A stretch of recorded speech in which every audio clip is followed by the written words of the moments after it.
Alrighty, I've pinned as much as I want to on that lining piece that's getting attached to a purse bottom. I'm going to work my way around. And again, this is on the inside, so we don't really have to worry a whole lot about how our pleats look.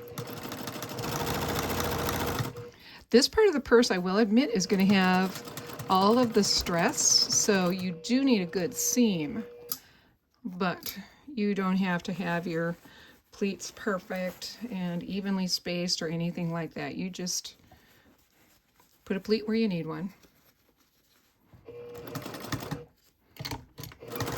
The main thing, you have to have those centers lining up.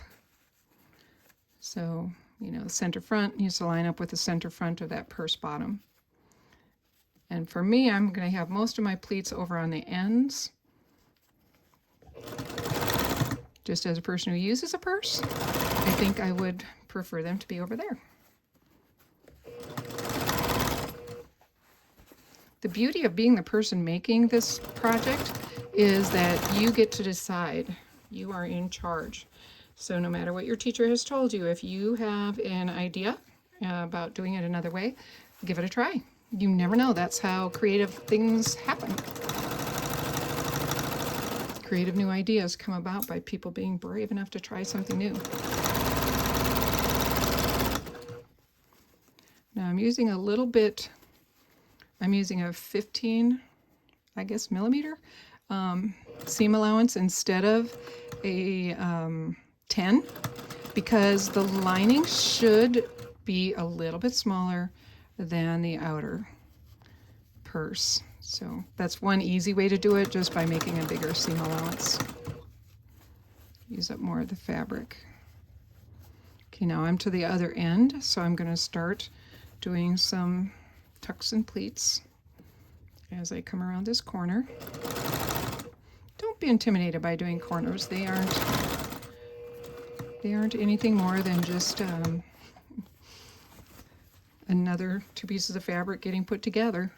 And in this particular project, you have got the benefit of not having to do this perfectly. I will say, if we keep going, so for example, something in a garment that would look like this would be a sleeve. And you cannot do what we're doing. You can't just tuck and pleat as you go. You really have to make those look evenly spaced and nicely done. And that's got a particular process that gets used. So we're not going to do that here because it doesn't matter.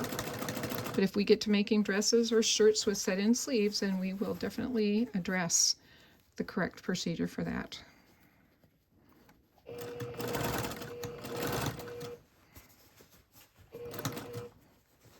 Now, I have a little bit of extra, so I'm just going to go ahead and tuck it in, because this was my center and I did not want that to move.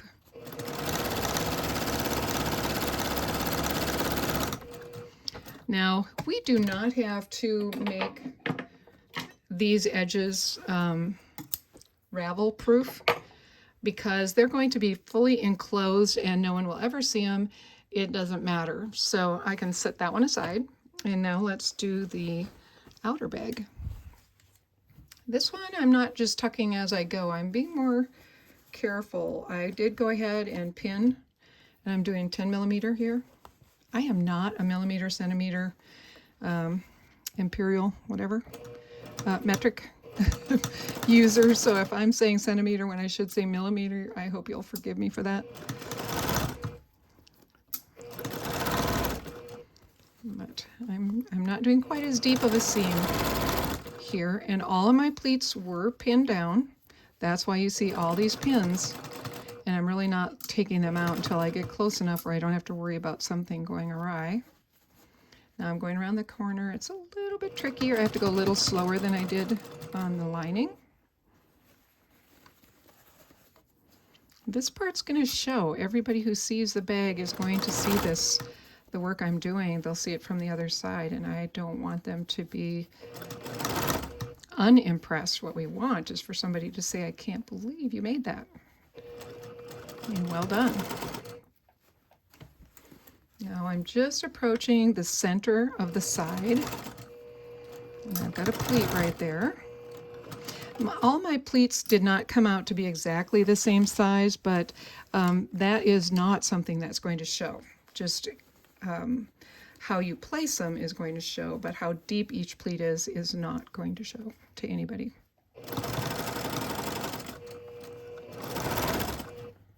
And I'm making sure I only have pleats where the seams are. I'm not putting pleats between, you know, somewhere in here. You could, in fact, I think on the commercial bag that we're basing this off of, I don't even know, I think they just randomly sat and grabbed the fabric and stuck it on there. They didn't appear to have any plan. Which, you know, that may be fine. I don't know. You'll find out. If you've got customers who complain when you've done that, then you'll know that's not going to be a great approach. In the States, customers tend to be fairly savvy. They know what is correct, and you know, so they'll spot shortcuts. If someone has taken shortcuts that they don't like, they will spot that. So you don't want to be that one. The person who's done that got caught taking a shortcut and lose a sale over it. Especially when you consider it truly doesn't save you a whole lot of time. I've found sometimes it takes more work to do sloppy work than to just do it right, do a good job.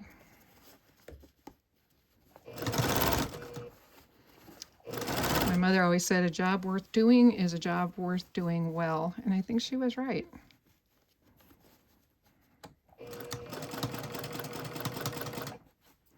And also as believers, we are told to do our work as if we were doing it for the Lord. So I don't think any of us would want to do shabby work if we were handing it over to Jesus.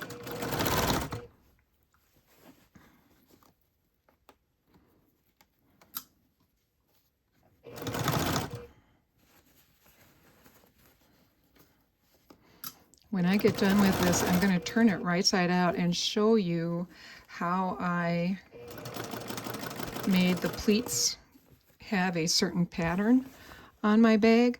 Now, I don't have a lot of colorful design going on with mine, so you know, a lot more details are going to show on my bag than if I was using some of that beautiful African print. There's so much color and so much design going on that you know, some of these details that I'm about to show you really won't show, which is why they got by with doing something crazy. All right, so I apologize again for bumping the camera. It's literally right between my arms. So here, let's see, how can I work around that? Do you see how my pleats are facing the seam? And I just did that consistently all the way around. When I made a pleat, I made them face the seam. I don't know, facing in, facing out, they could have all faced one direction. I think when there's not a lot of patterning going on, where this is going to show or be obvious, then I just had to be consistent. Whatever I decided to do, I just needed to follow that plan all the way around the bottom of that bag. Okay. So that is what the outside of my bag looks like. So I'm going to do a little bit of pressing. I'm going to turn my lining, well, actually, the lining doesn't turn right because this side is going to go down into the inside of the outer bag. Let's see if I can do this working around a camera. All right. Let's see. And if I can find the side seams, I can get those lined up. Okay. And now you can see how, you know, this is how much bigger my outer fabric is than my lining. But so I'm going to do the same thing. I'm going to take the camera. We're going to go move over to my work table and pin these two together. And then we'll explore how do we get this part attached. Well, it's going to be really hard to attach it. I can't find the top half of my bag. Here we go. Fell under my chair.